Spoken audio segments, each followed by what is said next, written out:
Ama naming Diyos, sa amin pong sarili, hindi po kami karapat-dapat.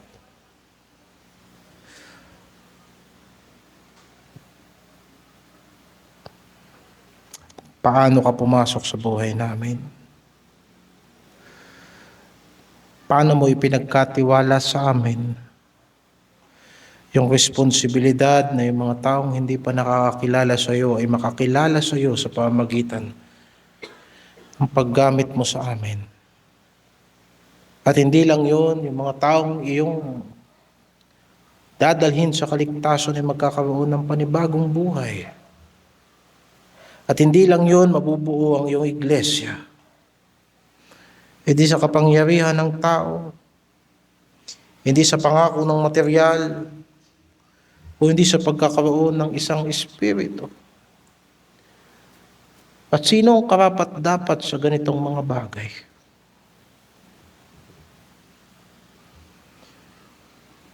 Kaya sa gabing ito, kami po ay nakikiusap sa iyo. Na pagtibayin mo ang aming pananampalataya. Maituon ang aming paningin kay Kristo. Sa kanyang kadakilaan, sa kanyang kamatayan, at sa kanyang muling pagkabuhay. Sa kanyang pamamagitan para sa amin, at yun ang katuwiran ng Diyos. Ang pag-asa sa kanyang muling pagbabalik. Ang iyong kaharian, ang maging sentro ng aming buhay. Sinong makaagawa ng ganyan sa isang tao? Maliban sa iyong banal na Espiritu. Kaya pinagnanasaan namin sa gabing ito, O Diyos, ang iyong kapangyarihan sa aming mga buhay. Pinag-iimputan namin, Panginoon, ang iyong pagtulong sa amin sa oras na ito. Amin pong hinihingi. Nakatagpuin mo kami sa pagbubulay-bulay namin ng iyong salita. At magresulta ito ng isang masayang paglilingkod sa linggong papasok. Humingi na kami sa iyo ng tawad at muli pa rin kaming humihingi. Sapagkat tanging ikaw ang nakakaalam ng aming puso. Alisin mo po ang lahat ng balakid, lahat ng pagmamataas, lahat ng kabulagan nito, ang mga bagay kung bakit hindi namin masasalo ang iyong salita ng buong puso. Proteksyonan mo ang aming pakikinig ng iyong salita sa pangalan ng Panginoong Hesus. Amen. Ipagpapatuloy po natin yung ating exposition sa Matthew chapter 4. Sa serye ng pagsubok sa hari. At dito tayo sa huling bahagi ng pagsubok sa ating Panginoong Hesukristo. Sa ating pagsubok sa pagsubok sa ating Panginoong Hesukristo. Dito tayo sa chapter 4 ng Matthew. Verse 8 hanggang verse 10. Muling dinala siya ng diablo sa isang bundok na lubhang mataas at ipinamala sa kanya ang lahat ng mga kaharian sa sanlibutan at ang kaluwalhatian nila. At sinabi niya sa kanya, lahat ng mga bagay na ito ay ibibigay ko sa iyo kung ikaw ay magpapatira pa at sasambahin mo. Na magkagayoy sinabi sa kanya ni Jesus, humayo ka, Satanas. Sapagkat nasusulat, sa Panginoon mong Diyos sasamba ka at siya lamang ang iyong paglilingkuran. Pagpalain ng Panginoon ang pagkabasa ng kanyang salita. Pinaksana natin yung dalawang pagsubok sa ating Panginoong Hesukristo. Yung una yung physiological na pagsubok. May mga bagay na makatuwiran na kailangan ng tao para mabuhay. na ginagamit ng diablo para ilihis tayo sa kalooban ng Diyos. Hindi dahil sa hindi natin kailangan ng material na bagay, hindi dahil sa hindi natin kailangan ng pagkain at pag-inom. Kung hindi, sinuro sa atin ng Panginoon na tayo ay nabubuhay ayon sa salita ng Diyos. Na kahit kailan, hindi marapat na ang pangangailangan natin bilang tao ang magdidikta ng pamumuhay natin. Tanging ang Diyos ang magdidikta ng ating pamumuhay sa pamamagitan ng kanyang salita. At ang lahat ng bagay na kailangan natin ay ibibigay ng Diyos sa atin. Sa pangalawang paksa natin ay patungkol sa pagsubok sa Diyos. Hindi sinubok ng diablo ang pananampalataya ni Kristo sa Diyos sapagkat sinabi na ni Kristo na siya ay nabubuhay sa pamamagitan ng salita ng Diyos. Subalit, saan dadalhin si Kristo ng kanyang malakas na pananampalataya? Gagawa ba siya ng mga bagay na ayaw ng Diyos dahil naiintindihan niya na ang Diyos ay hindi magpapabaya? Sa pangangaral kaninang umaga, tinawag tayo ng Diyos na huwag nating tutuksuhin ng Panginoon nating Diyos. Hindi ibig sabihin na mahal ka ng Diyos ay aabusuhin natin ang pagmamahal ng Diyos.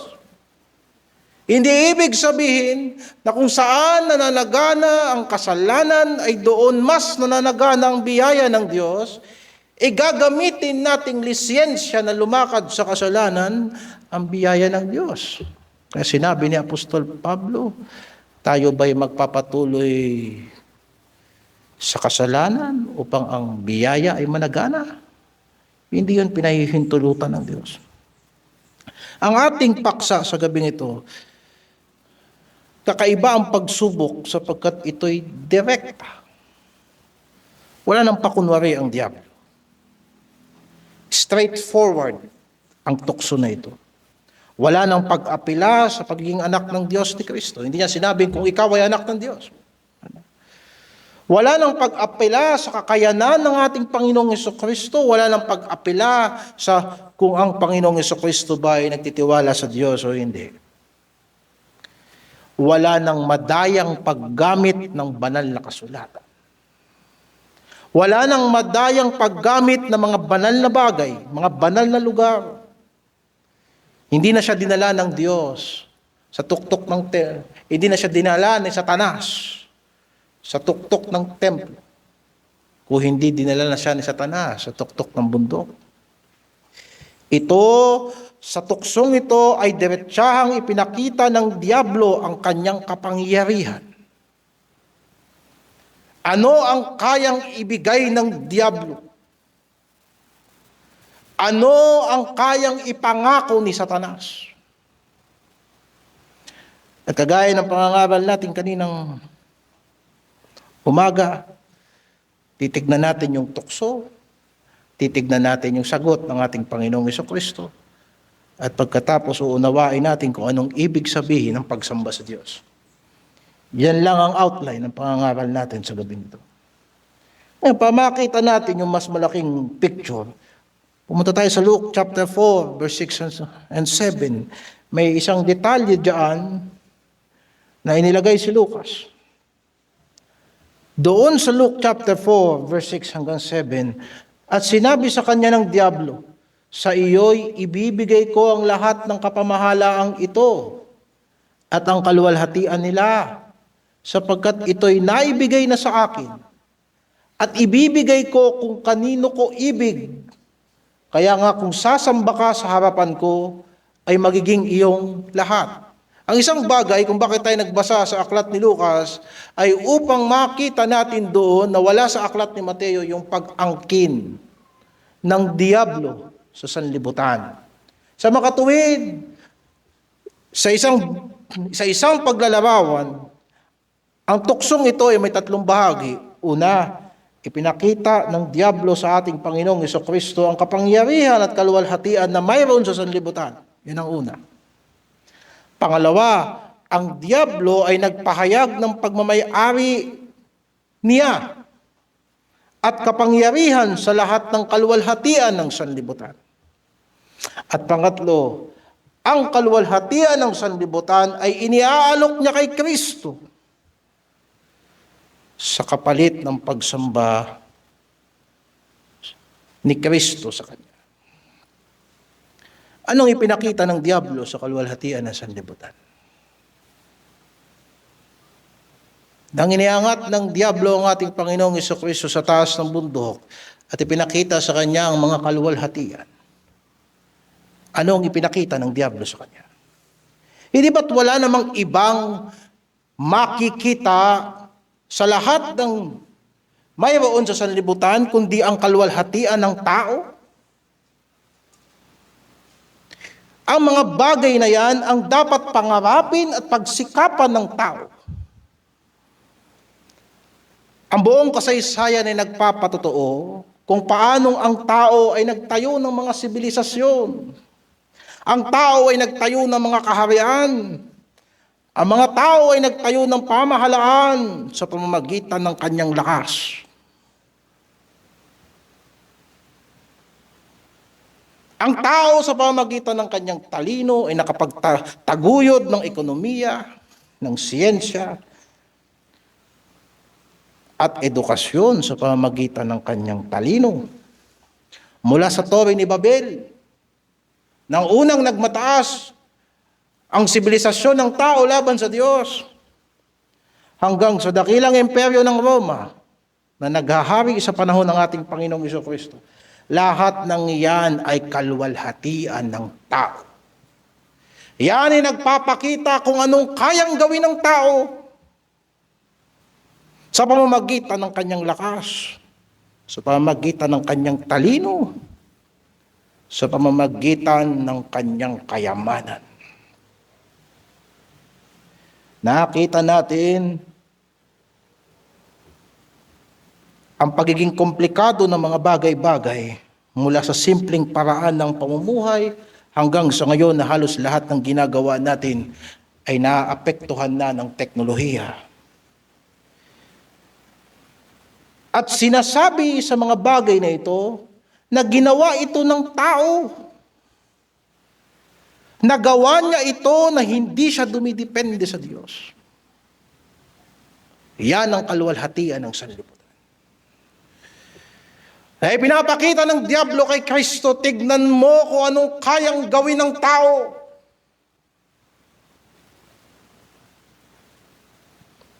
Yan ang dapat pangarapin ng tao. Diyan dapat ibuhos ng tao ang kanyang lakas. Diyan dapat ibuhos ng tao ang kanyang talino at ang kanyang kayamanan para sa kanyang kaluwalhatian, para sa kaluwalhatian ng tao. Ipinakita ng Diablo sa Panginoong Jesucristo ay ang bunga ng kanyang pagmamapuri sa kanyang karunungan, kayamanan at kalakasan. Sa totoo lamang, wala namang magagawa ang tao kung hindi ito pahihintulutan ng Diyos. Sapagkat ang Diyos ay lumikha ng lahat ng bagay. Ang mga gawa ng tao ay galing lamang sa mga bagay na ginawa muna ng Diyos. Walang magagawa ang tao kung una sa lahat walang daigdig at hindi ginawa ng Diyos ang tao. Mula sa walang hanggan tungo sa walang hanggan, ang Diyos ay Diyos.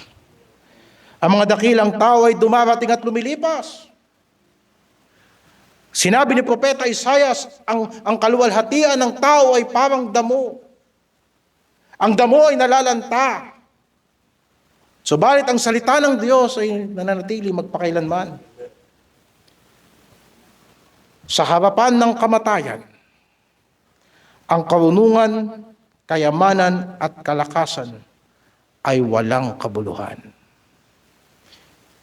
Kahit ang malakas na tao ay pwedeng mamatay dahil lamang sa isang ugat na hindi gumana ng maayos. Ang mayamang tao ay hindi mapoproteksyonan ng kanyang kayamanan. At ang karunungan ng tao ay na-obsolete sa paglipas ng mahabang panahon. At kahit anong karunungan ng tao ay hindi makapagsasalba sa tao sa oras na siya'y mamamatay na. Pero hindi yan kinikilala ng tao sapagkat ang importante ay ang kanyang kaluwalhatian. Iyan ang ipinakita ng dyablo sa Panginoong Jesucristo. Hindi ba't ang ating Panginoong Jesucristo ay tunay na nagkatawang tao? Pero sasabihin ng sanlibutan, paano ka naging tunay na tao kung wala ka ng mga bagay-bagay na ganyan? Hindi ba biruan sa social media? Kapag 100 na lang ang pera mo sa wallet, hindi ka na tao? Anong tao ka? Anong klaseng tao ka? Kung hindi ka naman makakatikim ng kaluwalhatian ng mga bagay-bagay na yan at andito ka sa bundok at nag-iisa sa pagsunod mo sa Diyos. Isang perspektibo yan, mga kapatid. O kung gagamitin mo lamang sana yung talino mo. O kung hahanapin mo man lamang sana ang kayamanan sa sanlibutan. Kung hahanapin mo man lang sana at gagamitin mo yung lakas mo at hindi ka mananatili sa kalooban ng Diyos, pwede kang makaparte sa mga bagay na yan na ipinakikita ko sa iyo. Subalit mga kapatid, bagamat walang mga bagay sa sanlibutan na hindi nandyan kung hindi pinayagan ng Diyos, inangkin ng dyablo ang kapurihan. Ako'y naniniwala na bawat likha ng tao ay dapat sanay para sa kaluwalhatian ng Diyos. Subalit dahil sa ang tao ay lumalayo sa Diyos, imbis para sa kaluwalhatian ng Diyos, ito'y para sa kanyang pansariling interes. Subalit ang dyablo ay inangkin niya ang kapurihan. Nang binasa natin sa aklat ni Lucas, sinabi niya na ang kaluwalhatian ng sanlibutan ay kanya. At kaya niyang ibigay sa kung kanino niya gusto ibigay.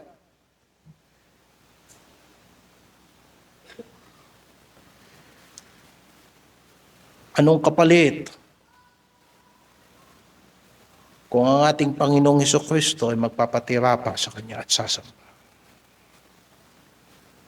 Ngayon ang tanong, meron ba talagang taong sumasamba kay Satanas? Paano natin malalaman na si Satanas ay mayroong kapangyarihan sa buhay ng tao? Sa pamamagitan ng mga bagay at masamang sistema ng sanlibutan ito. Ano ang mga manifestasyon na ang sistema ng sanlibutan ay talagang inaangkin ng diablo? At ito ay tandaan natin mga kapatid na ang sistema ng sanlibutan ay hindi magtuturo ng pagsamba sa Diyos. Makikita natin ito sa 3 manifestasyon. Una, ang kamunduhan, ang materialismo, ay nagpapamanhid sa tao para sa mga damdaming makadiyos. Ilan sa atin dito nag-Facebook na 1 oras at pagkatapos mong ibaba ang cellphone mo, ang una mong naisip magdasal.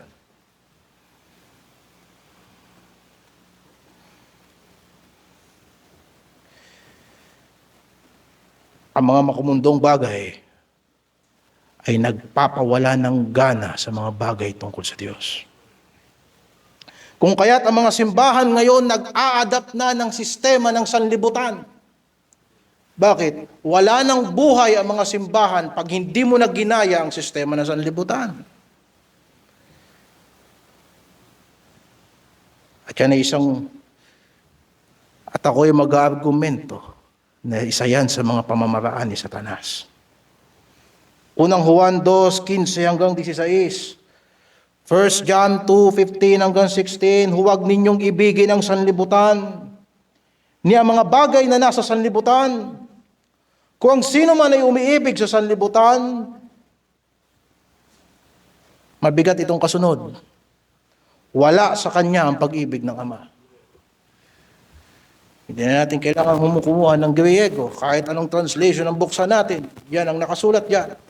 Ang sino mang nagmamahal sa sanlibutan, wala sa kanya ang pag-ibig ng Diyos. Ano yung mga bagay tungkol sa pag-ibig ng sanlibutan? Hindi naman siguro tumutukoy yan sa mga tungkol sa mga tao at ilinawin natin, ituloy natin sa verse 16, sapagkat ang lahat ng nangasa sa sanlibutan, masamang pita ng laman, ang masamang pita ng mga mata, at ang palaluan sa buhay ay hindi mula sa Ama, kundi sa sanlibutan. Ang sistema ng sanlibutan ito ay hindi magtuturo sa tao ng pagiging kontento.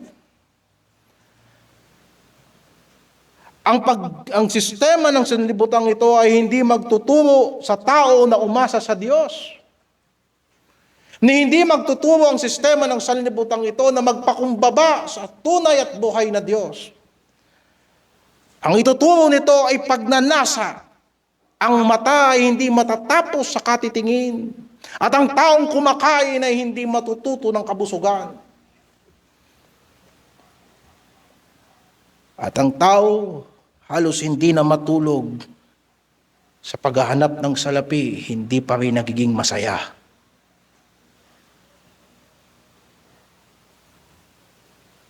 Yan ang ipinakita ng diablo kay Kristo. Yan ang kapalit ng lahat ng pagsisikap ng tao na hiwalay sa Diyos. At dumarating sa punto na dahil meron na tayo ng lahat ng mga bagay, hindi na natin kailangan ang pag-ibig ng Diyos. Hindi na natin kailangan ang grasya ng Diyos o ang biyaya ng Diyos sapagkat sa palagay natin, lahat ng gusto natin meron na tayo. At lahat ng aasamin natin, kaya naman nating pagtrabaho. Pero kulang tayo sa pag-ibig. Ang pag-ibig ng Diyos sa atin, hindi natin na-enjoy. At yan ang isang bagay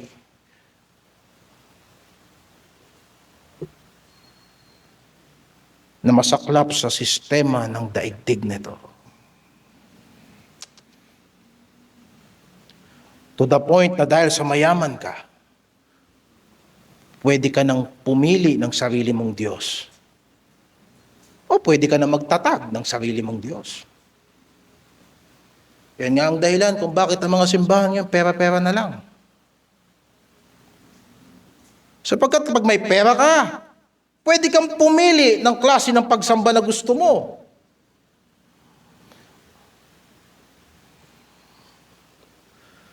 Subalit, ang sino man magmamahal sa sanlibutan,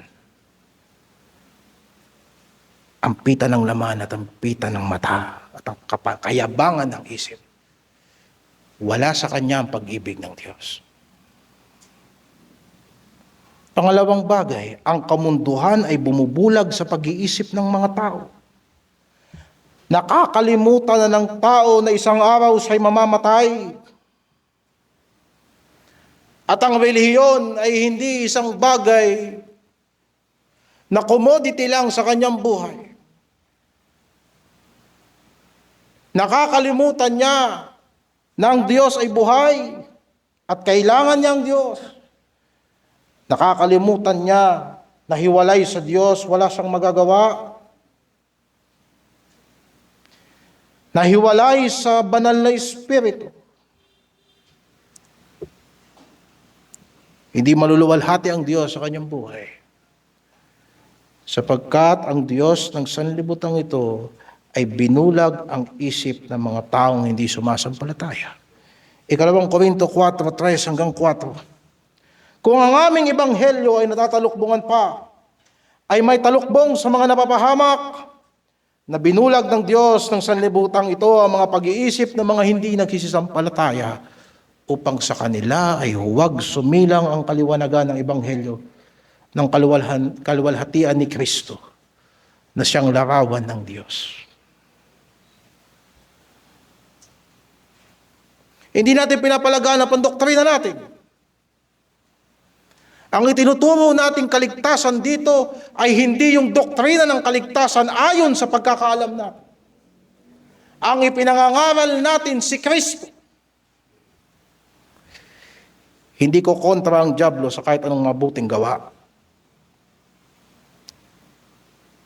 Pero ko kontra ang dyablo sa lahat ng bagay patungkol kay Kristo. Sabihin mo sa tao, alam mo bang ikaw yung makasalanan? Ang sasabihin ng tao, alam ko. Anong bago doon? Alam mo bang mahal ka ng Diyos?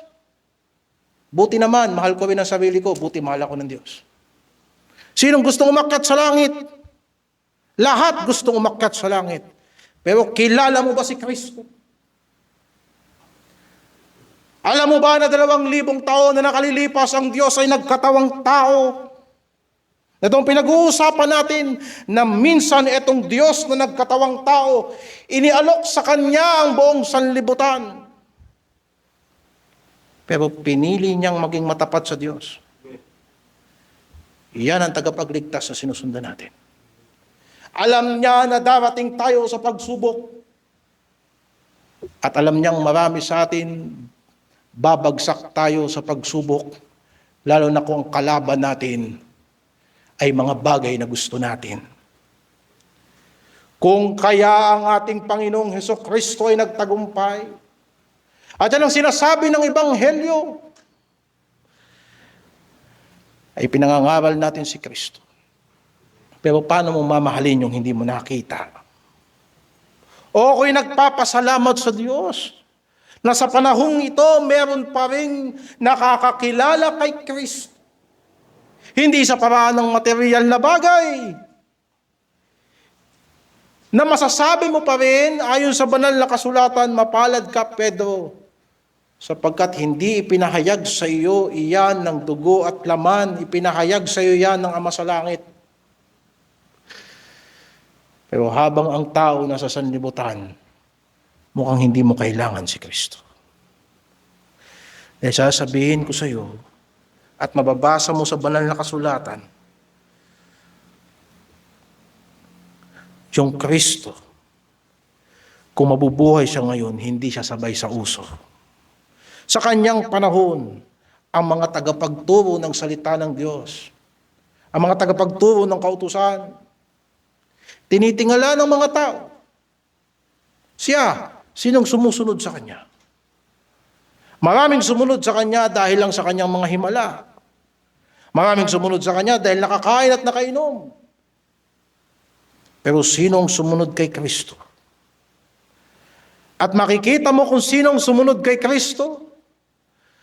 Yung mga taong nanatili kay Kristo hanggang sa kamatayan. Madali lang umanib sa relihiyon. Pero mahirap mabuhay sa Diyos. Kung kaya't ang kaligtasan ay hindi relihiyon. Ang kaligtasan ay pagkakita kay Kristo bilang liwanag ng sanlibutan. At kapag nakakita mo sa Jesucristo na liwanag ng sanlibutan, ang lahat ng bagay sa sanlibutan ay magdidilim sa iyong paningin. Sapagkat ano bang nililiwanagan ng sanlibutan? Ano bang nililiwanagan? Hindi ba kadiliman? Kung ang kadiliman ng sanlibutan, yan ang iyong liwanag, paano mo makikita si Kristo? Kung ang iyong mata ay masama, ang iyong liwanag ay punong-puno ng kadiliman. Pero pag nakilala mo si Kristo, makikita mo na walang ibang solusyon, niwala sa sarili mo, niwala sa kanino mang tao. Ang solusyon ay nasa Kanya, sa Kanyang salita. Na siya ngayon ay nasa langit at namamagitan para sa kanila na sumasampalataya sa Kanya upang tulungan tayo rito sa lupa sa lahat ng ating pagsubok. Hindi yan paniniwalaan ng tao. Susukatin mo ngayon ang relihiyon sa dami ng nagsisimba. Pero totoo, sarado naman ang simbahan sa ordinaryong araw. Nasa ng komunidad, nasa ng pagkakapatiran, nasa ng Espiritu ni Kristo. May nagsabi sa akin kanina, Pastor, masaya sana kung marami tayo. Sabihin ko, mas masaya ako kung ang kasama ko sa paglilingkod kay Kristo ay mga taong ipinanganak na muli. Mga taong natutunan nila na wala nang mahalaga sa buhay na ito maliban ang ialay ang buhay kay Kristo. Isipin mo. Isipin mo, napakaraming tao, subalit hindi pare-parehas ng Espiritu. Sa panahon ito na mga tao sumisigaw, kapayapaan, kapayapaan, pero wala naman talagang kapayapaan. Sumisigaw sila, pagkakaisa, pagkakaisa, pero wala naman talagang pagkakaisa. Pero kung pare-parehas tayo ng nakita, pare-parehas tayo ng narinig,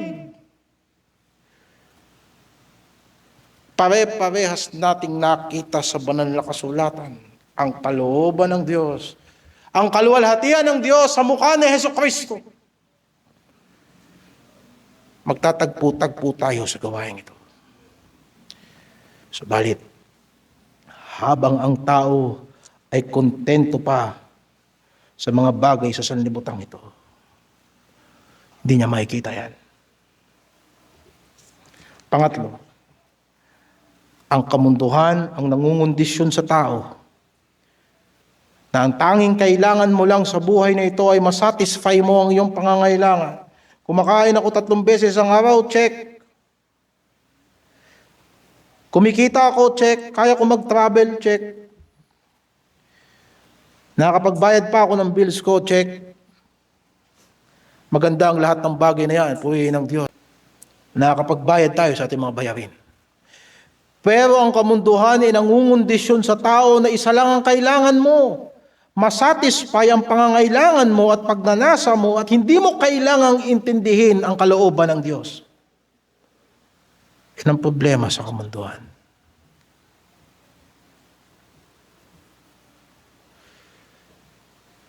Kung gaano kabilis magpalit ng ipinapakita sa screen ng TV at ng ating mga cellphone.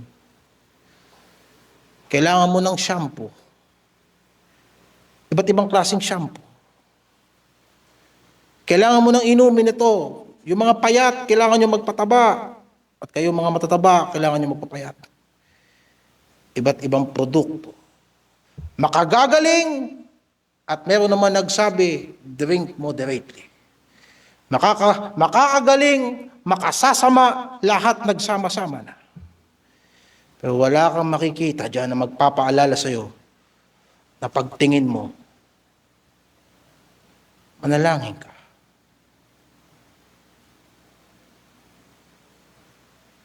Hindi ko naman nila lahat. At isang nakakalungkot na bagay na maraming nagtuturo ng relihiyon sa Facebook na hindi nila alam yung kanilang pinapaliwanag. At nakakalungkot na bagay na maraming nangangaral ng Ebanghelyo ni Kristo para lang mag-monetize ng video. Salamat sa Panginoon, may mga video tayo, di natin minamonetize. Bakit? Alam ko, wala namang manonood eh. Bakit? Sino ang mag-i-interest? Sa panahon ito na bubuksan mo ang Biblia mo at hahanapin mo ang doktrina ng mga apostol. Uso ngayon ang mga pastor na komedyante at mga clown na nagpapatawa sa mga kambing. Kailangan ng mga tupa ng Diyos na makinig sa salita ni Kristo. Kailangan buksan ang mga Biblia. At hindi ka hihiram ng teorya ng sanlibutan at dadalhin mo sa pulpito. Bakit? Dating buhay na natin yun eh. Efeso 2:2-3, na inyong nilakaran noong una ayon sa lakad ng sanlibutan ito, ayon sa pangulo ng mga kapangyarihan ng hangin, ng Espiritu na ngayon gumagawa sa mga anak ng pagsuway. Sa gitna ng mga yaon, tayo rin naman na ibang panahon ay nangabubuhay sa mga kahalayan ng ating laman, na ating ginagawa ang mga pita ng laman at ng pag-iisip. At tayo nooy katutubong mga anak ng kagalitan, gaya naman ng mga iba. Sa panahong ito na ang lahat ng tao ay may anyo ng kabanalan, subalit nilalabanan ng kapangyarihan ng Diyos. Ba't natin binubuklat ang mga bagay na ito? Sapagkat bukas, babalik tayo sa kanya-kanya nating mga trabaho. Haharap tayo sa ating kanya-kanyang responsibilidad. At ipinapanalangin ko sa inyo, sa Panginoon, para sa ating lahat, na pag humarap tayo sa ating mga responsibilidad sa sanlibutan, madama natin na hindi ito ang daigdig para sa atin. Na ang sanlibutan ay kailangan dalhin natin kay Kristo. Kailangan makalaya ang tao mula sa kamay ni Satanas, mula sa kapangyarihan ng kadiliman tungo sa Diyos. Sapagkat namatay si Kristo. At sukdulang mamatay ang anak ng Diyos para pagbayaran niya ang kasalanan na hindi niya ginawa. Kung hindi sapat ang katotohanan yan, para maintindihan talaga natin na hindi tayo taga rito.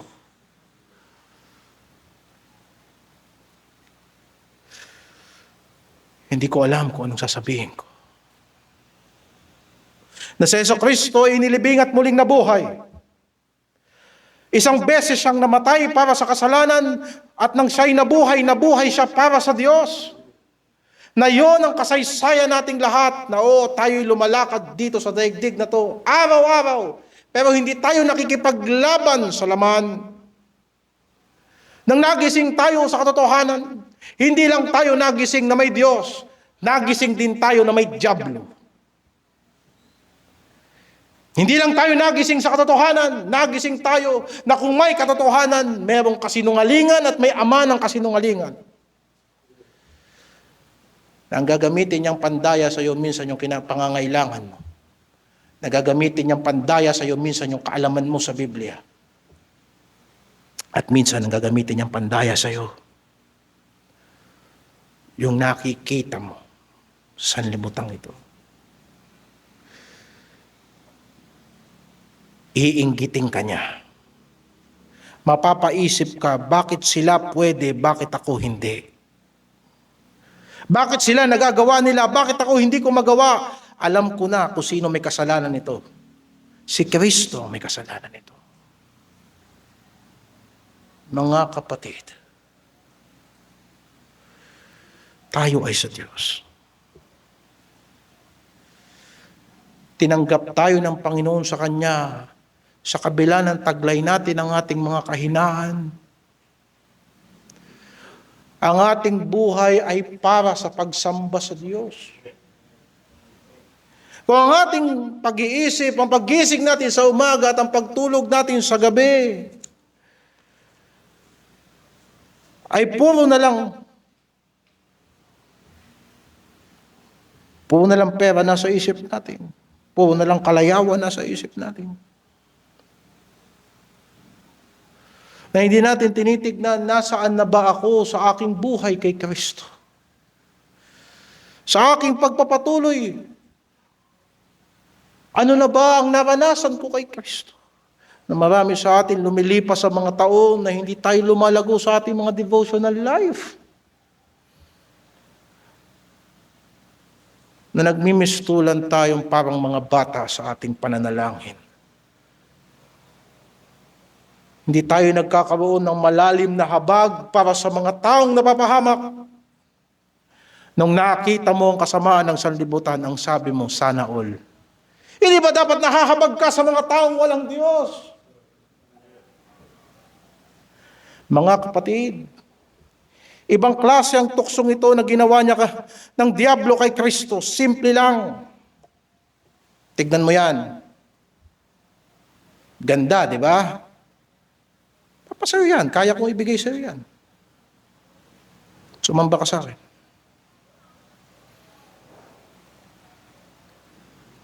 Lumuhod ka.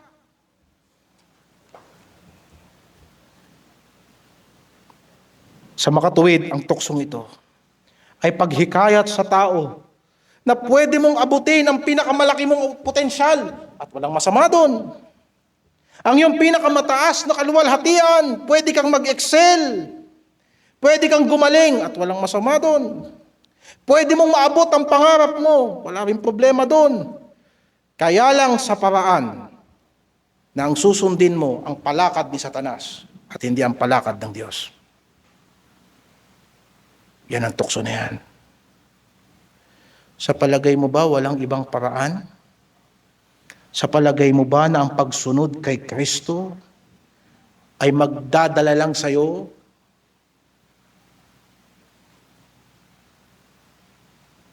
sa kahirapan? Wala na bang ibang paraan para sa ating mga Kristiyano para mag-excel sa daigdig na to kung hindi tayo makikipagkompromiso? Hindi na ba lalago ang simbahan ng ating Panginoon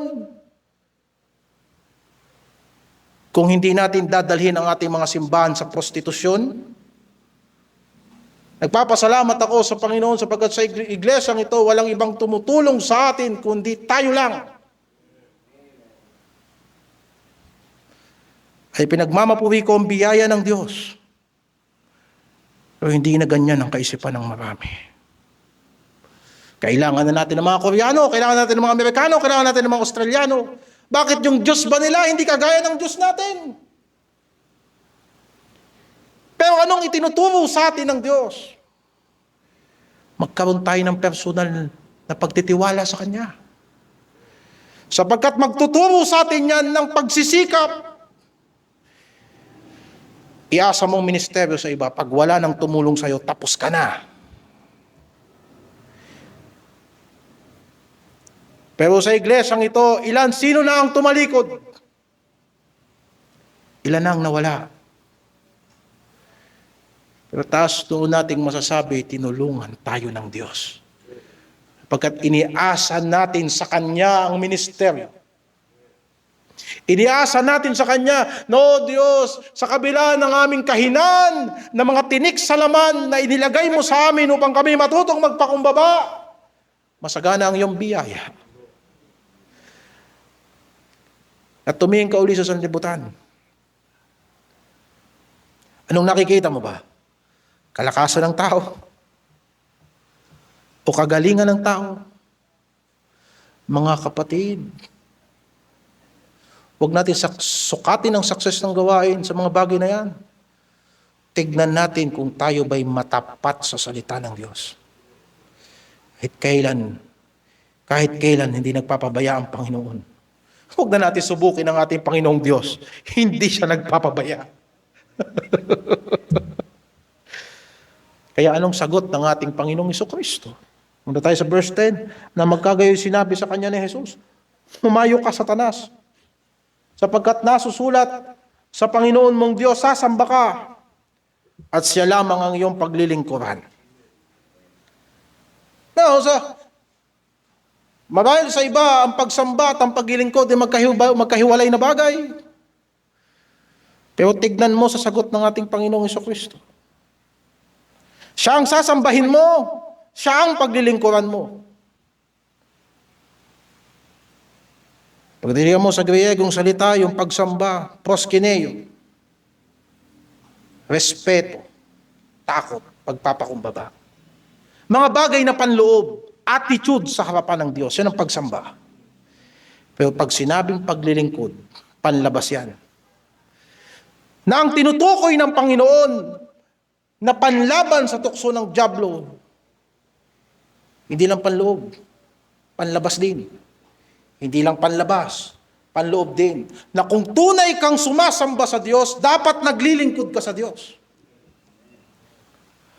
At kung tunay kang naglilingkod sa Diyos, dapat may respeto ka sa Diyos at sumasamba ka sa Diyos. Hindi pwedeng paghiwalayin yan sa sagot ng ating Panginoong Jesucristo. Wala namang masama, luluhod ka lang naman eh. At ang sabi ng dyablo, luluhod ka lang naman eh. Sa amin, ang pagkaintindi namin ng pagsamba, yung nire-respeto namin, sinusunod namin.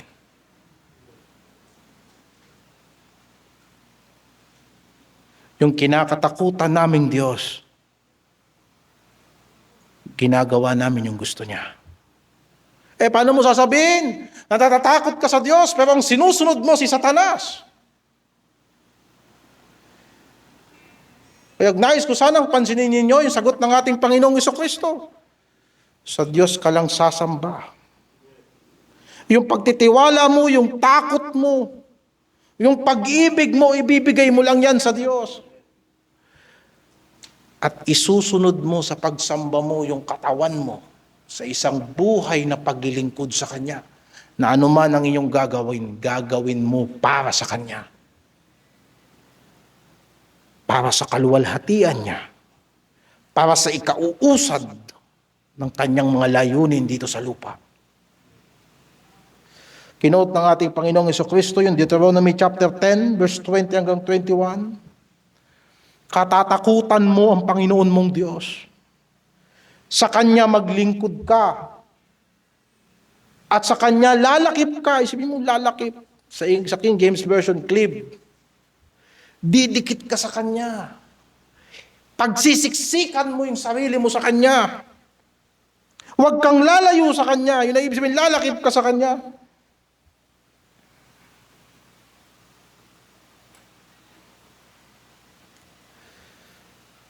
Sa Kanyang pangalan, susumpa ka. Anong ibig sabihin nun? Lahat ng transaksyon mo, lahat ng sasabihin mo, lahat ng ipapangako mo, lahat ng lalabas sa bibig mo, sa pangalan ng Panginoon. Bakit? Siya ang iyong kapurihan. Yung kapurihan sa sanlibutan, lilipas yan. Ang mga sikat na tao, tatayo lang yan at darating ang panahon, babagsak. Lahat ng kadakilaan, bawat bansa, saglit lang yan. Subalit ang gumagawa ng kalooban ng Diyos ay mananatili magpakailanman. Siya ang iyong kapurihan.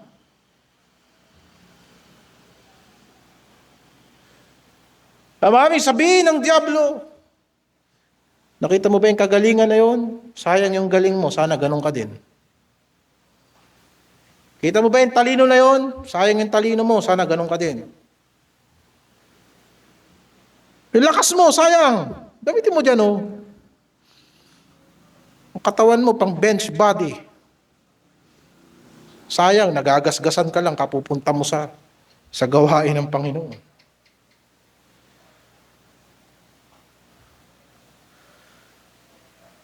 Pero anong mapapala ko sa kapurihan na para sa akin? Kung ang Diyos ang aking kapurihan.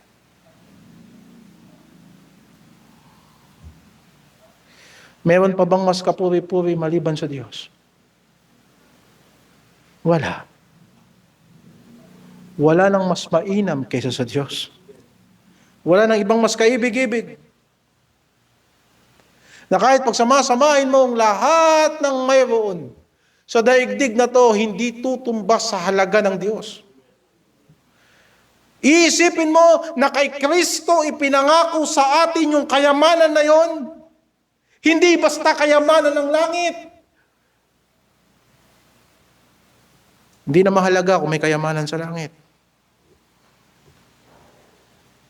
Baka matagpuan lang tayo na mapag-imbot. Hindi na mahalaga kung totoo na may ginto sa langit o may perlas na mga pintuan doon. Subalit iisipin mo ang halaga ng Diyos.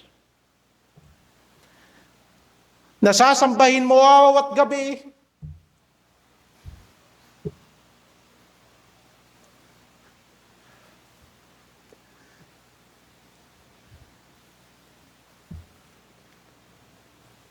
Kahit impyerno, kung nandun ang Diyos, magiging langit din yun.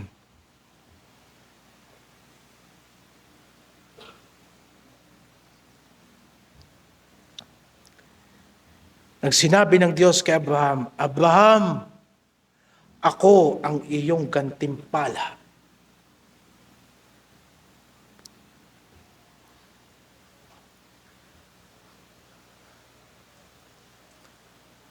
Nananalangin tayo sa hindi natin nakikita.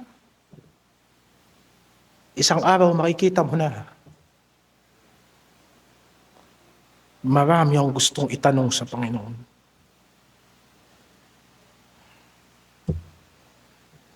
Marami akong gustong gawin para sa Panginoon.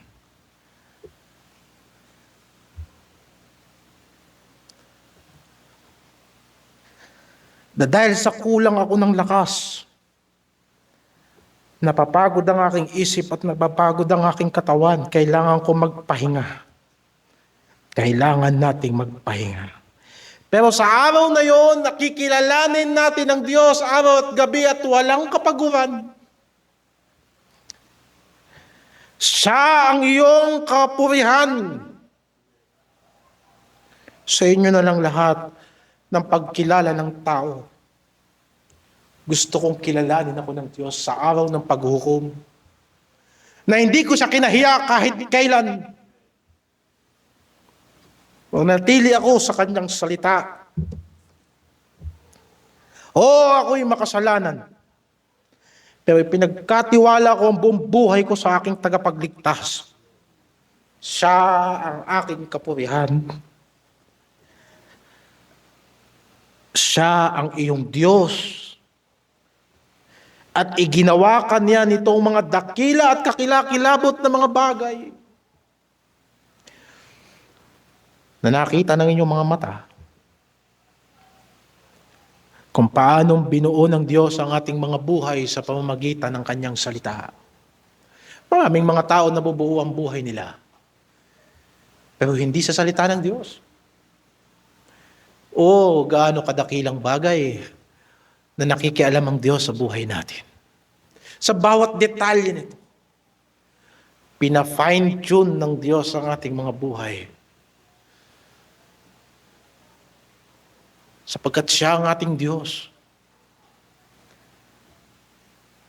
Hindi lang siya nilalaman ng ating puso at isip. Siya rin ang hinahanap ng ating katawan. May magsasabi sa atin, Pastor, oras-oras ako'y nahuhulog sa pagkakasala.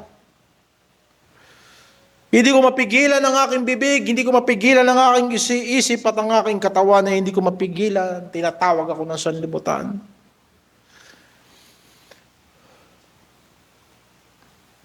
Ano ang aking gagawin? Lumapit ka sa Panginoon. Nakikita mo ang kalagayan mong yan na tanging dahilan mo para lumapit ka kay Kristo. Siya ang iyong tagapagligtas. Magtiwala ka sa Kanya. At ihinga mo sa Diyos ang iyong pagnanasa, O Diyos, tulungan mo kong managumpay sa tawag ng sanlibutan.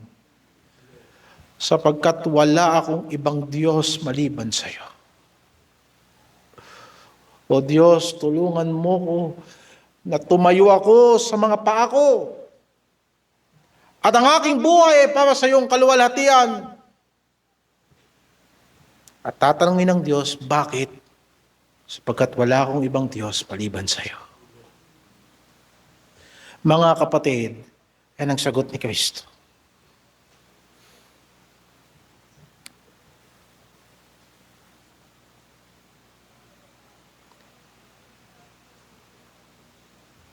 Paano tayo sasamba sa Panginoon? Una, kailangan natin ng paninindigan sa pagsamba. Kung sasambahin natin ang Diyos, alam nating wala siyang kahati. Ang motibo sa pagsamba sa Diyos ay hindi pwedeng haluan ng kahit anong motibo. Kung may mga inaasam-asam tayo sa daigdig na to, hinihingi natin sa Diyos. Pero kailanman hindi natin dapat pangunahan ng Diyos. Hindi dapat natin gamitin ang Diyos para sa mga bagay na gusto natin. Kailangan ng paninindigan sa pagsamba. Narinig natin na sagot ng ating Panginoong Jesucristo. Humayo ka, Satanas. Lumayo ka, Satanas. Marahil halos lahat tayo alam natin kung paano sumamba sa Diyos. Marunong tayo na minsan kailangan natin lumuhod. Kailangan natin magdasal. Marunong tayo magdasal, marunong tayo magbasa ng Biblia.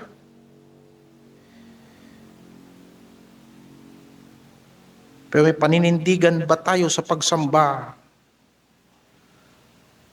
sa punto na palalayasin natin si Satanas? Oo, magdadasal ako. Pero yung distraction ko nasa tabi ko. Maaga ako sa bahay, sambahan, pero may dadaanan pa ako.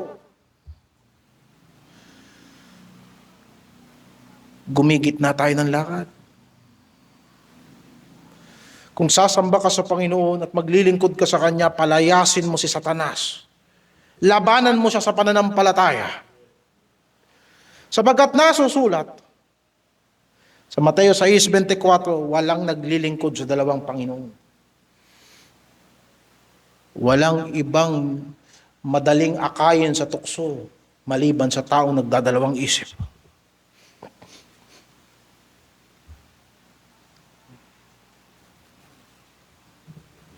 Alam natin ang ating Diyos ay metikulosong Diyos. Kung kaya nga tayo'y binibiyayaan niya, dahil sa totoo lang, kung bibilangin ng Diyos ang lahat ng pagkakasala natin, hindi tayo makakatayo. Kaya nga't kailangan natin ang biyaya ng Diyos. Alam naman pala nating mabiyaya ang Diyos. Bakit hindi natin seryosohin ang pakikipaglaban sa masamang sistema ng sanlibutan ito?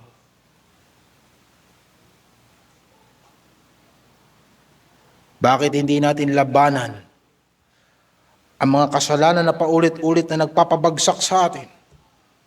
Di ba sinabi sa Hebreo 12:1 na ating alisin ng walang liwag, walang pagdadalawang isip, kailangan may determinasyon, itabi ang mga pagkakasalang nagpapagupo sa atin, sapagkat titingin tayo kay Kristo, the author and the finisher of our faith. Kailangan natin ng paninindigan. Sapagkat upang maglingkod sa tunay at buhay na Diyos, kailangan tumalikod tayo sa mga Diyos-Diyosan. Unang Tesalonica 1:9 nakasulat, how you turn to God from idols to serve the living and true God. Kung gagamitin natin ang Diyos para makuha natin ang gusto natin, sinong Diyos mo? Hindi ba dapat ang sumasamba sa Diyos ay ganito? Gagamitin ako ng Diyos para makuha ng Diyos ang gusto niya.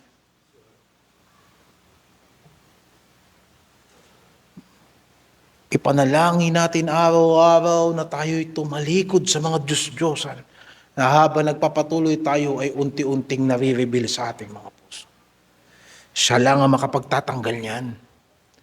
Siya lang ang magliligtas sa atin, siya lang ang naglilinis sa atin sa pamamagitan ng kanyang salita. Pero lagi nating tatandaan, ang pagsamba ay nangangailangan ng paninindigan. Hindi lamang para makapunta ka sa simbahan, kung hindi para mamuhay ka araw-araw sa harapan ng Diyos. James 4:7, Santiago 4:7.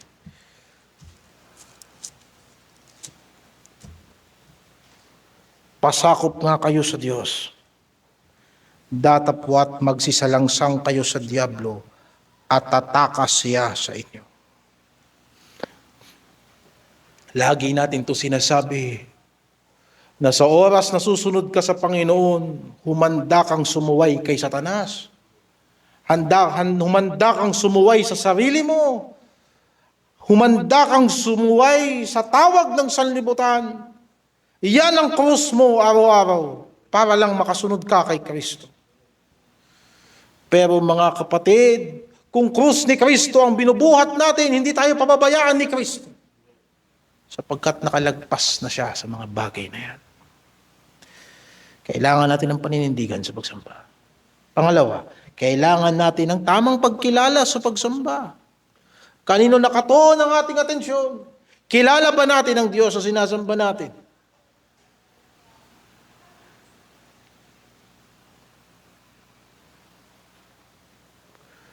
Ang Diyos na sinasamba natin, hindi niya kailangan ng kahit ano. Hindi niya kailangan ng kahit ano. Sapagkat siya ay Diyos. Kahit hindi tayo maglingkod sa Kanya ngayon dito, mananatili siyang Diyos. Hindi natin siya mapapayaman. Ang mga buhay natin, hindi magpapahaba ng Kanyang buhay. In fact, salamat sa Panginoon, tinanggap niya ang buhay natin na kung susuriin, minsan kung kailan durog-durog na tayo, tsaka pa tayo sumusuko sa Diyos. Pero anyway, tinatanggap tayo ng Diyos. Pero isipin mo, anong bagay na meron tayo ang magdadagdag sa kapurihan ng Diyos? Wala. Kahit hindi niya tayo ginawa, Diyos pa rin siya. At kahit patayin niya tayo ngayon, Diyos pa rin siya. Walang lugar ang kayabangan sa harapan ng Diyos. Sapagkat hindi niya kailangan ng lakas natin. Hindi niya kailangan ng talino natin. Tayo ang nangangailangan sa Kanya. Lumalapit tayo sa Kanya upang matuto. Upang makiusap, O Diyos, gamitin mo sa natitira kong buhay. Pangit lang sabihin yung salitang, Panginoon, baka pwede mo na akong pagtiyagaan. At ang reason kung bakit pangit sabihin, sapagkat mabiyaya pa rin ang Diyos sa buhay natin.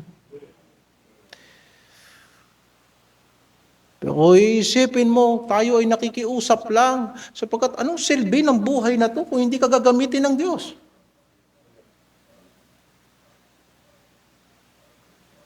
Abutin mo pangarap mo, isang araw mamamatay ka, haharap ka sa Diyos at tatanong sa iyo ng Diyos, ginawa mo ba ang aking kalooban?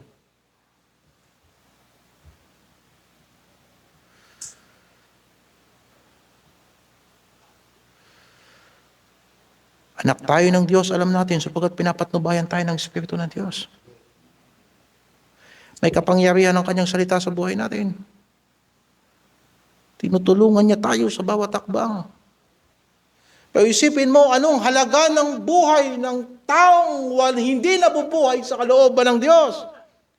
O anong mapapala ng tao kung mapa sa kanya ang buong sanlibutan, pero iwawalan niya ang kanyang kaluluwa? Kahit pahabulin mo ang sanlibutan, sa totoo lang, hindi naman mapapasayo ang buong sanlibutan. Sa bagay na yan, nagsisinungaling si Satanas. Sapagkat kung ibibigay ni Satanas ang kayamanan niya sa iyo, ano pang kayamanan niya? Hindi siya kasing yaman ng Diyos. Na ang Panginoon kaya niyang gumawa ng mga bagay-bagay mula sa wala. Pero anong kayang gawin ni Satanas mula sa wala? Kasinungalingan lang, tsaka kayabangan. Kasalanan ang kayang gawin, imbentohin ng dyablo. Mga bagay para lang lumayo tayo sa Panginoon at huwag na tayong maglingkod sa Kanya. Jeremiah 9:23 hanggang 24.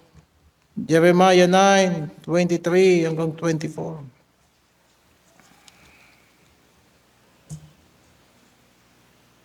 Ganito ang sabi ng Panginoon, huwag magmapuri ang pantas sa kanyang karunungan, o magmapuri man ang makapangyarihan sa kanyang kapangyarihan, huwag magmapuri ang mayaman sa kanyang kayamanan, kundi magmapuri sa ganito ang lumuluwalhati na kanyang nauunawa at kanyang nakikilala ako.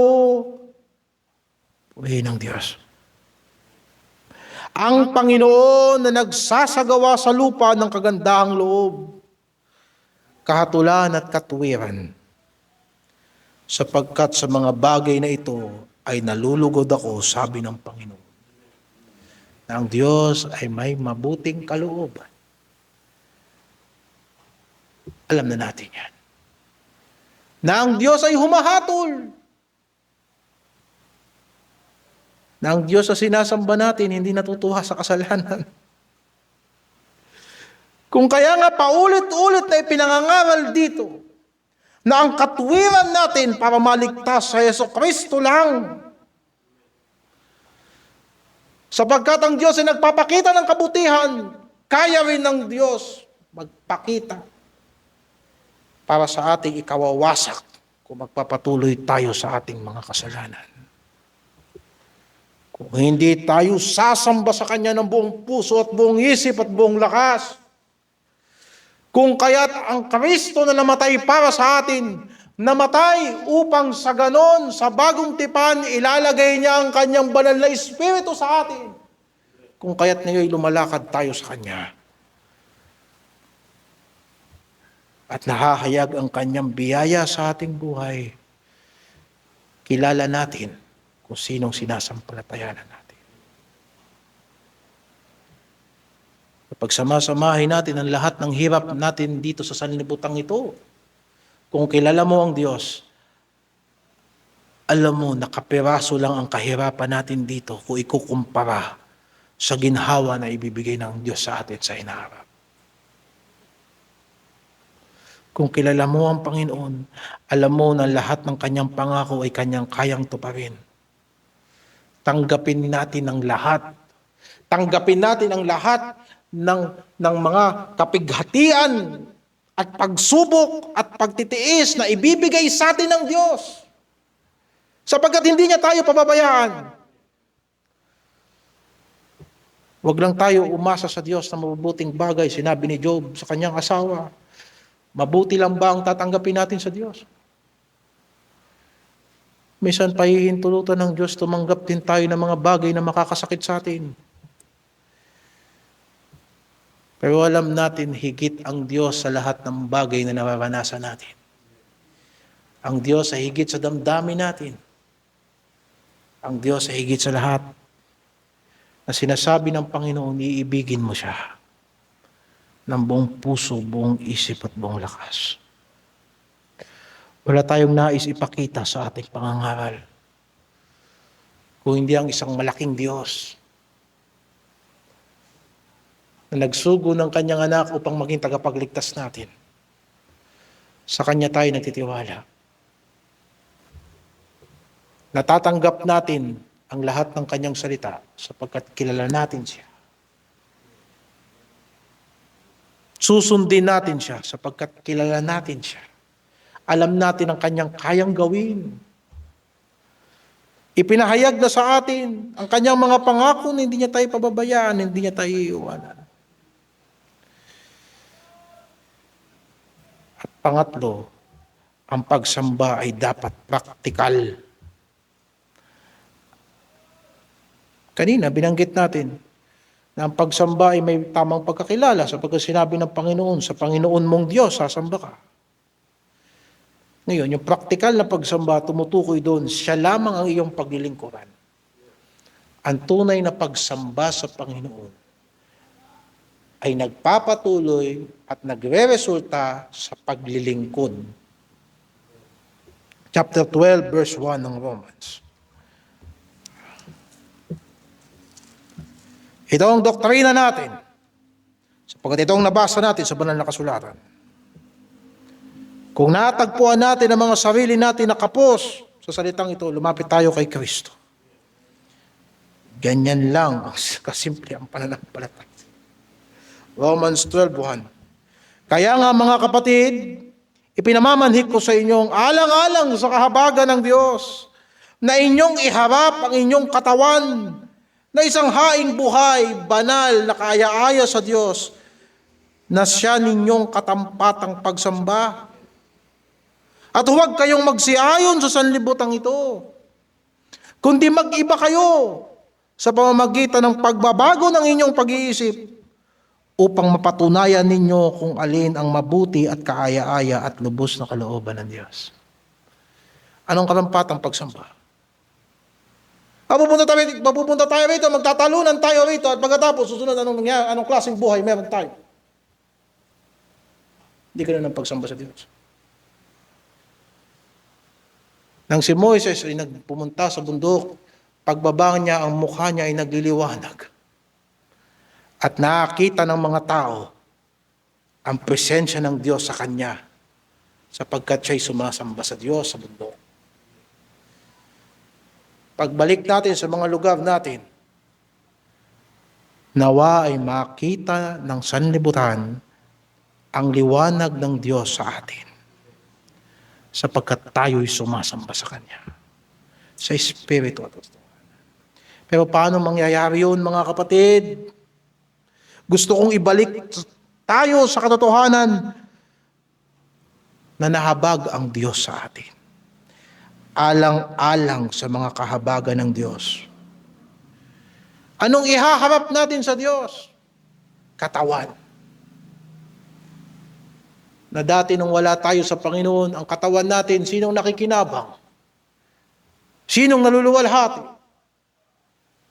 Na ngayon tayo ay sa Panginoon na, anong silbi ng katawan natin? Yan ang ating haing buhay sa Diyos. Yan ang ating pangunahing handog sa Panginoon.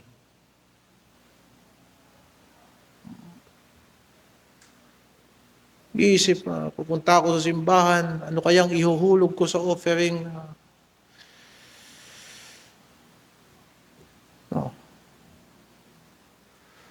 Malaki ang maitutulong mo sa gawain ng Diyos, yung katawan mo, ginagamit mo para sa kaluwalhatian ng Diyos.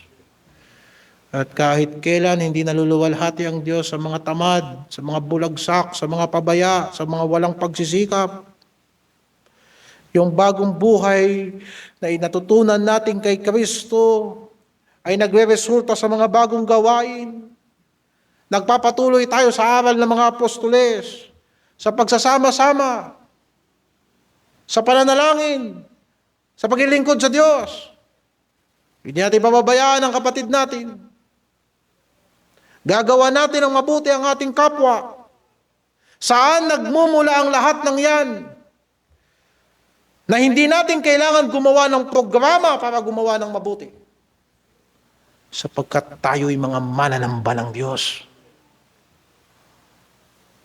Magbibigay ka, bakit? Christmas eh. Pero madamot ka buong taon.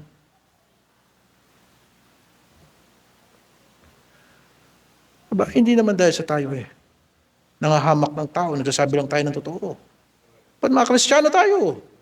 Nalalapastangan ang pangalan ni Kristo dahil sa mga hindi tamang pagtuturo. Nakakala lahat ng Kristiyano ganun. Hindi. Ang iglesia natin, tayo ay nagdodoktrina, tayo nagdidisiplina ng mga miyembrong walang disiplina. Ayon sa salita ng Diyos. Bakit? Sapagkat merong karampatang pagsamba. Kung sinabi sana ni Kristo, Satanas, sa Diyos ka lang sasamba. Na hindi niya pinakita ang kanyang paninindigan. Na hindi niya ipinakita at sinabi na ang pagsamba sa Diyos ay dapat may paglilingkod sa Diyos.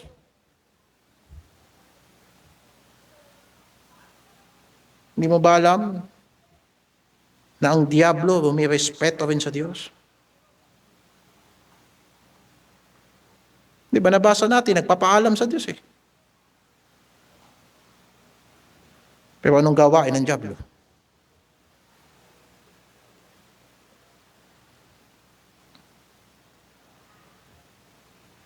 Masasamang espiritu nanginginig pa sa harapan ni Kristo. Pero anong gawain ng demonyo? Hindi kalooban ng Diyos. Kaya nga mga kapatid, ang pananahan ng banal na espiritu, hindi yan nagtuturo na mangisay ka lang. At magpagulong-gulong sa sahig. Mag-speaking in tongues na wala naman nakakaintindi. Ang bunga ng Espiritu is love, joy, peace, long-suffering, gentleness, goodness, meekness, faith.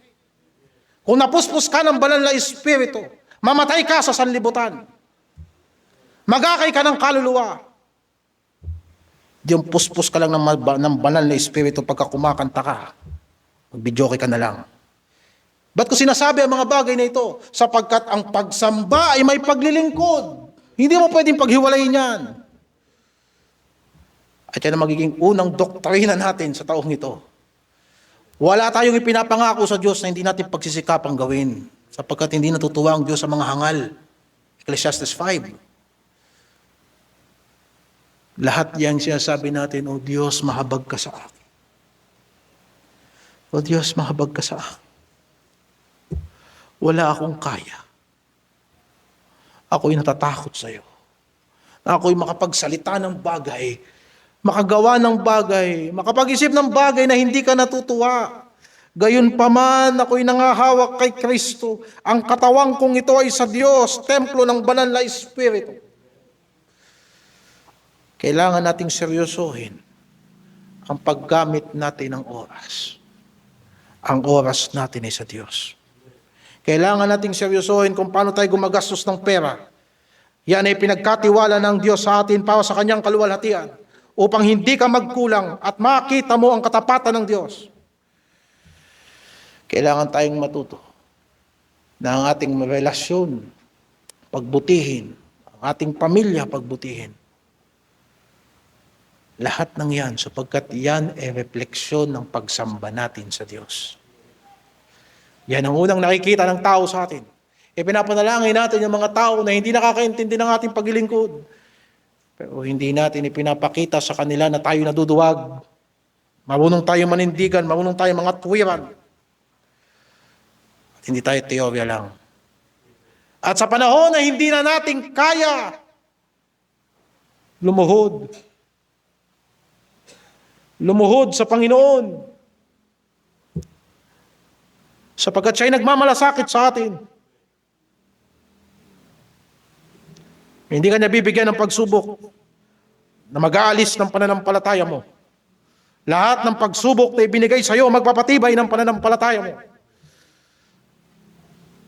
Kahit na lahat ay lumipas, ang salita ng Diyos hindi magkakabula. Yan ang mensahe sa gabing ito. Mga kapatid,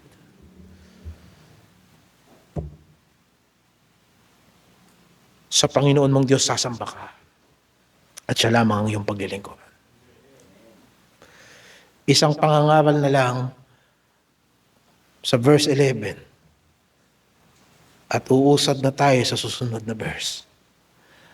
Napakahabang pangangaral, halos isang buwan na pangangaral, patungkol sa lahat ng isyu ng pagsubok. Loobin ng Diyos susunod na linggo, ang ating papaksain ay ang pagtatagumpay ni Kristo. Na ang mga anghel ay dumating sa Kanya sa dulo at pagkatapos pinaglingkuran siya. Purihin natin ang Panginoon natin. Purihin natin ang Panginoon natin.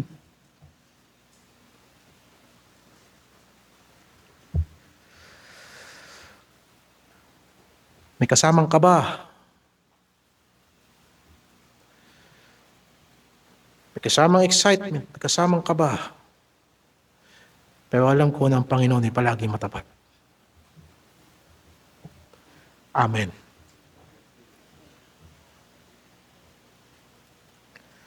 O Diyos, inabot mo ang aming puso at ang aming isip. Sinasamba ka namin. Niluluwalhati ka namin. Kung paanong sinamba ka namin sa gabing ito. At nagpasakop kami sa iyo. At humingi kami sa iyo ng tulong. Tulungan mo rin kaming sumamba sa pamagitan ng aming pamumuhay. Ng aming paglilingkod. Yamang kami ay sa iyo. Dinala mo kami sa iyong harapan. Kaya kami tinutukso ng dyablo sapagkat hindi kami sa dyablo. Kaya kami hinaharas ng sanlibutan ito sapagkat hindi kami makasanlibutan. Subalit, Panginoon, mahina po kami. Napakabilis namin makalimot, mabilis kaming madapa. Gayunpaman, Panginoon, sa pamamagitan ng iyong Santong Espiritu, gabayan mo po ang iyong mga anak sa pakikipaglaban sa lahat ng gawa ng dyablo, sa buhay ng pagtitiwala, sa pagsamba. Bukas ang iglesyang ito araw-araw. Nakikita ng sanlibutan ng aming komunidad. Ingatan mo kami sa aming pagmamahalan. Ingatan mo kami sa kapayapaan. Ingatan mo kami sa pagtutulungan. Ingatan mo kami sa pag-iintindihan. Ingatan mo kami sa paggawa upang ang bawat isa ay tumibay. Ingatan mo kami sa sama-samang pagpapatotoo alang-alang kay Kristo. Ingatan mo kami, Panginoon, na sabay-sabay kaming humahakbang sa pananampalataya. Ikaw ang aming kapurihan. Isa lang ang pwede naming ipagyabang dito. Kilala ka namin.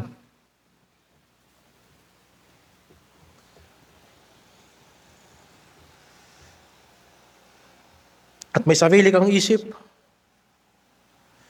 May sarili kang kalooban.